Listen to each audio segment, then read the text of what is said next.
Chapter 31 of The Fing by David Walliams, narrated by me. Part 5. Kaboom. Chapter 31. Pong. All was silent until the creature closed its one eye in concentration and let out a deafening sound. Bird! The sound was followed by an almighty dropping being dropped. Thud! It was so almighty that it was actually larger than the thing itself. Picking himself up from the floor, Father admired the dropping. How was that even possible? I don't know, replied Mother. But at least we now know which end is which. Poor little thing must have been in there somewhere. Well, I'm afraid to say there's not much hope for it now, Mother, said Father, joining his wife as she peered at the dropping. No, indeed. A smell so wretched that it began peeling the paint off the walls filled the room. Handy hint. Fing droppings actually make an inexpensive alternative to paint remover. It was so vile that even Fing's eye watered. Poor Mrs Meek covered her mouth with a handkerchief. Fing's thing. Pongs. Don't you fret, Mother. I will dispose of it, replied Father, as he reached into the cupboard for the dustbin and brush. However, as soon as he brought them out, he realized they were laughably small for the task. Let me, said Mother. With that, she held her breath and pushed the dropping out of the kitchen and into the garden. Trindle, trundle, trindle. There, she said, pushing her hands together at a job well done. Well done, Mother. Well, thank you, Father. Then the pair stared at Fing, who was now devouring the Meeks' family selection of breakfast cereals, boxes and all. Munch, crunch, crunch! All the time growing bigger and bigger and bigger. Burp! What on earth are you going to do with it? Asked Father. Mother thought for a moment. Could you take it back? Take it back? The way you found it. I nearly died getting it here.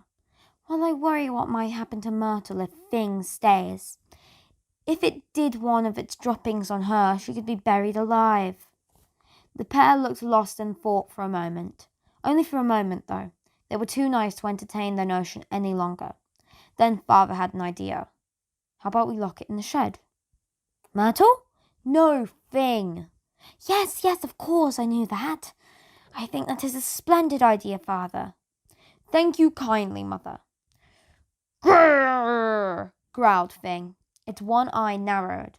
The creature didn't like the idea one bit, so as fast as it could, it bounced out of the kitchen into the hallway. Boink, boink, boink. Oh no, said Father. It's on the move. Chapter 32. Fizzling Fur. As their daughter carried on happily watching cartoons in the living room, Mr. and Mrs. Meek chased Fing all over the house. It bounced up the stairs, boink, boink, boink, knocking the pictures off the walls. Grrr! It bounced into the bedroom and bounced up and down on the bed. Boink, boink, boink. The bed broke into two. Crunch! Grrr! Please, Fing, no! Cried Mr. and Mrs. Meek. Try as they might, they could not stop it. Boing, boing, boing. Next, it bounced into the bathroom and bounced up and down on the loo. Boing, boing, boing. It shattered the bowl. Crack, crunch, clink. Grrr. No! Loo water began splurging everywhere. Splatter! Mr. and Mrs. Meek were soaked to the skin. Ugh! Boink, boink, boink. It bounced into Myrtle's room, smashing all of her things to pieces. Bish, bash, bosh. Grrr! Remote control hedge, smashed. Nelson's column made out of sultanas, broken. Solid gold hamster wheel, ruined. Giant inflatable walnut, burst. Wombat juicer, destroyed. This was very good news for wombats, as generally they don't like getting juiced. Well, would you? Fing, stop! We beseech you, shouted Mother. Grrr! Having nothing left to destroy on the top floor, Fing bounced back down the stairs. Boink, boink, boink. Going at quite a speed, Fing bashed into the living room door. Thunk! Smashing it to pieces. Crunch! Grrr! Then it bounced over Myrtle, who was spread out on the sofa. Boink! Oi! Before coming to a halt as it smashed into the television screen. Crash! Fizzle! The television exploded. Kaboom! Wah! Screamed the girl. Now I can't watch my cartoon! As the parents dashed into the living room, a singed thing plopped out of the television. Dunk! Electricity fizzled all over its fur. Fizzle, fuzzle, fuzzle. Get that thing out of here, ordered Myrtle. To add emphasis to her rage, the girl stamped her feet. Stomp, stomp, stomp. Myrtle had only 2 feet, not 3. She stamped her right foot once and her left foot twice. Hence the 3 stomps. Apologies for any confusion. If Myrtle did have 3 feet, I'm pretty sure I would have mentioned it earlier. With the creature stunned, Mr. and Mrs. Meek seized their chance. Now! Ordered Mother. The pair pounced on it. They rolled Fing into the garden with all their might. They squished it through the shed door and locked it. Clunk! Together they held hands and skipped back into the house. Little did they know what horror was in store for them during the night. What? That is an evil laugh. Chapter 33. Nightmare. Kaboom! The noise of the explosion woke everyone up in the street. Mr. and Mrs. Meek lurched upright in their beds as if waking up from a nightmare. What was that, Mother? Asked Mr. Meek. I don't know, Father. One of us best had to go out and look. Yes. There was an uncomfortable silence, of course. Neither of them wanted to go out and look. So it's me again, is it? Asked Father. Yes, my hero. Oh, yes. I almost forgot. I am a hero now. The man gulped, slipped on his slippers, dressed himself in his dressing gown, and tiptoed down the stairs. Then slowly and silently he opened the back door. At Father's feet was a shard of wood that looked strangely familiar. As he stepped across the grass, he noticed more and more shards. They looked exactly like pieces of the shed. Soon, Mr. Meek was standing exactly where the shed should be. Except there was no shed. What more, there was no Fing either. Dum, dum, dum! That is a dramatic music string. Again, like the evil laugh. It will probably work better if read out loud. All the bits and pieces Father kept in the shed were gone too. The plant pots, the watering cans, the spade, the rake, even the lawnmower. At that moment, it finally dawned on the man what must have happened. Cripes! How is everything, Father? Called Mother from the window. Not too good, Mother. Why is that? I think Fing devoured all of my gardening equipment and then became so big it burst out of the shed. Oh, no. Oh, yes. So where is the Fing now? I don't know. Slunk. Myrtle's window slid open and she hollered into the garden. Will you shut your cake holes? It's bedtime. Sorry, my love heart, called Father. I feel rotten having to be the bearer of bad news. What now? Well, you see, get on with it. Fing has escaped. Good riddance, shouted the girl. I hate its guts. It broke all me stuff. I hope Fing gets knocked over by a truck. Scratch! There was the sound of tires skidding. Boom! Then overhead, Father spotted the truck soaring through the air. Zoom! Before it crash-landed onto the roof of their house. Boom! I think it might have been the other way round, said Father. Chapter 34. Escaped Burp. Using all her might, Mother lugged Myrtle out of the house as it collapsed around them. Crash! Bang! Wallop! In no time, it was nothing more than a pile of bricks. Oops, said Father. Oops, indeed, agreed Mother. Ah! Wailed Myrtle. My stuff! It's all broken, all me stuff! Amongst the rubble, Mr. Meek spied a jar. All is not lost, Myrtle, he began. You still got the jar containing one of Albert Einstein's burps. As he spoke, he unscrewed the lid and sniffed inside. Celebrated physicist Albert Einstein's burps smelled mainly of fried onions. No! She screamed, snatching the jar off him. You've let the burp escape! Oh, sorry, he said as he tried but failed to scoop the invisible burp back into the jar. Mrs. Meek's foot slipped on something. Oops! Mr. Meek put his hand out to steady her. Looking down, he spotted the Monsterpedia trying to wiggle free. Achoo! The book sneezed at all the dust. Thank goodness the Monsterpedia is not lost. I can take that back to the library first thing tomorrow. Those fines are mounting. They're already up to 15 pence. As he picked up the book, he noticed something was looming over them. Look! Cried Mother. Fing was now the size of a small moon. Grrr! It growled. Then, like a deadly basketball, it bounced away along the road. Boink, boink, boink. Grrr! It destroyed everything in its path. Cars were crushed. Crunch! Lampposts were bent. Twing! And trees were smashed into pieces. Wham! Wham! Wham! All the Meeks' neighbours were waking up and opening their windows to see a huge, furry ball bouncing along outside. Help! One cried. Call the police! And shouted another. Stop that huge, furry ball! Hollered the newsagent Raj, who lived on their street. And bring it to my shop! I have some special offers. Raj always gets annoyed when I don't include him in a book. So here he is. Happy now? The blonde-haired boy who lived down the road, Tom, ran out in the street to get a better look at this strange creature.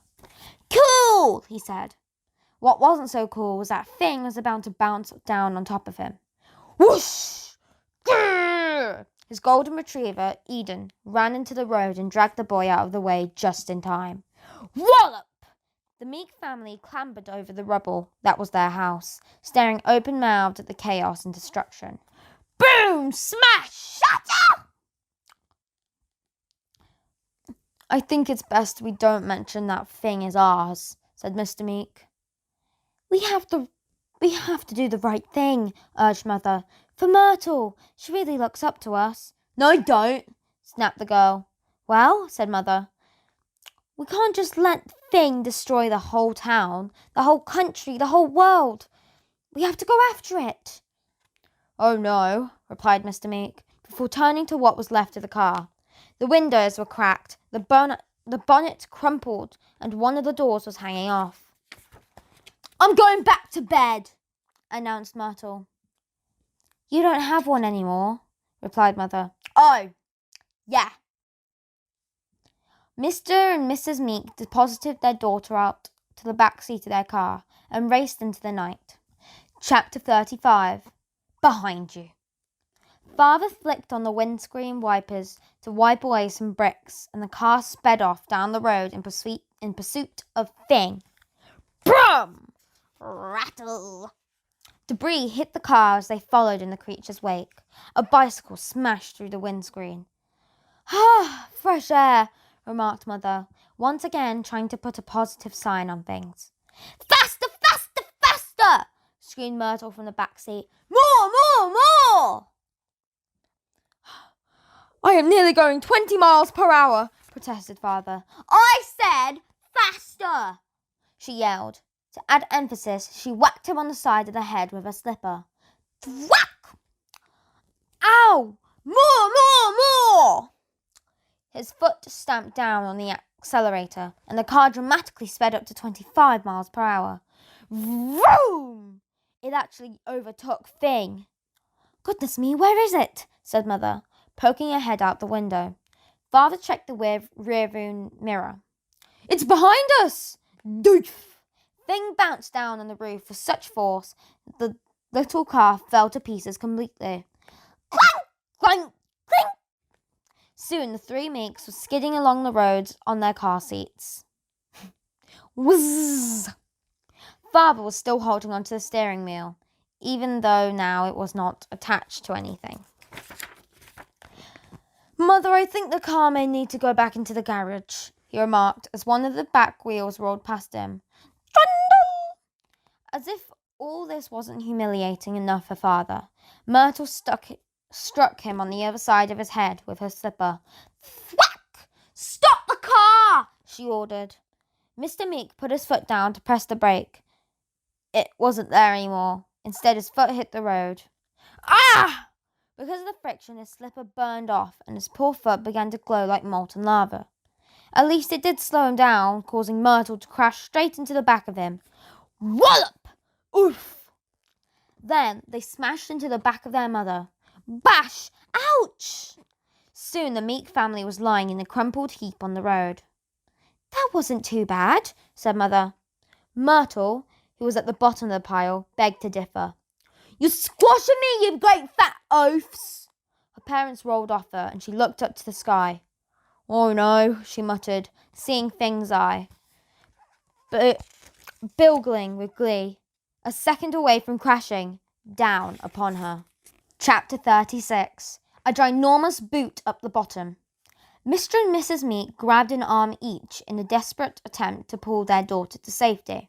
Because they pulled in opposite directions, Myrtle went nowhere. Just as the creature was about to make impact and turn the girl into jelly, Myrtle kicked up her leg and booted Fing as hard as she could. "Take that, you beast!" "Grrr!" it cried. It was impossible to know which end her foot had struck. It might have been a boot in the mouth, it might have been a boot in the bottom. I wouldn't recommend either. Either way, it worked. Fing flew up in the air, whizz, before landing back to earth a few paces away. Plop! Rather sorrowfully, it rolled to a stop at the end of the road and let out a pitiful yelp. Yap, yap, yap! A large tear around the size of a football welled up in its eye and trickled down its fur. mocked Myrtle. "It's nothing but a great big scaredy cat." I know any cats reading this will accuse me of being catist for using this phrase. Apologies. Feeling all full of herself now, the girl waddled over to the creature. Waddle, widdle, waddle. "I wouldn't go near it if I were you, darling one," cautioned Father. "Come back here, please, Bunnykins," pleaded Mother. "Shut your faces!" was the charming reply. "I'm going to give it another ginormous boot up the bottom, and this time it's really going to hurt." "Grrr!" growled Fing, and its eye narrowed. This time it was ready. When the girl kicked up her leg, its mouth widened. Please assume it was not its bottom this time. Chomp! It locked onto her ankle. "Ah!" said the girl. "It's got me foot!" Mr. and Mrs. Meek rushed over to extract their daughter from Fing's grasp. "Fing, stop!" shouted Father. "Please, Fing, I implore you," joined in Mother. However, before they could reach her, Fing began rolling down the road at a terrific speed, taking Myrtle with it. Whizz! "Help!" cried the girl. Every time Fing completed a circle, Myrtle was rolled over. "Wow! Wow! Wow!" she wailed. At the weight of a ginormous Fing squashed her. Father and Mother chased after them, but the creature rolled faster and faster. Whizz! The wow wow wows came faster and faster too. Soon, Fing was rolling so speedily that the pair became a blur. "I've got a stitch," complained Father. Mother stopped to confront him. "Poor you." After just a few seconds, Fing and Myrtle were far away. In a few seconds more, they had completely disappeared. Wow, wow, wow, wow, wow. echoed in the distance until Myrtle could be heard no more.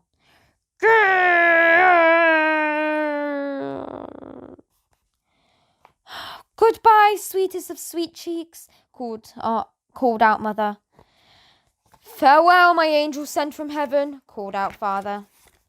There followed a sound Mr. and Mrs. Meek hadn't heard for a long, long time, not since the day Myrtle had been born. The sound of silence. The pair smiled. For the first time in years, a sense of peace descended upon them. Mr. Meek reached for Mrs. Meek's hand. She looked at him lovingly, and as he squeezed it tight, hand in hand, the pair walked back to whatever was left of their house. And, of course, to finally take the Monsterpedia back to the library. The fine was now a whopping 20 pence. Chapter 37. Silence. Months passed, with absolutely no sign of Myrtle. There were no sightings of her anywhere, despite Mr. and Mrs. Meek putting up a poster in the window of the library. Of course they wanted their daughter back safely. Life just wasn't the same without her, even though they now didn't have to carry the great lump to school. Now they didn't have to buy a ton of chocolate every week. Now they could read their beloved poetry books in peace. Now they could wake up in the morning to the birds singing in the trees rather than the sound of Myrtle howling. Now they could watch things other than cartoons on the television. That's the end of this book, folks. If you enjoyed, please do not forget to like and subscribe.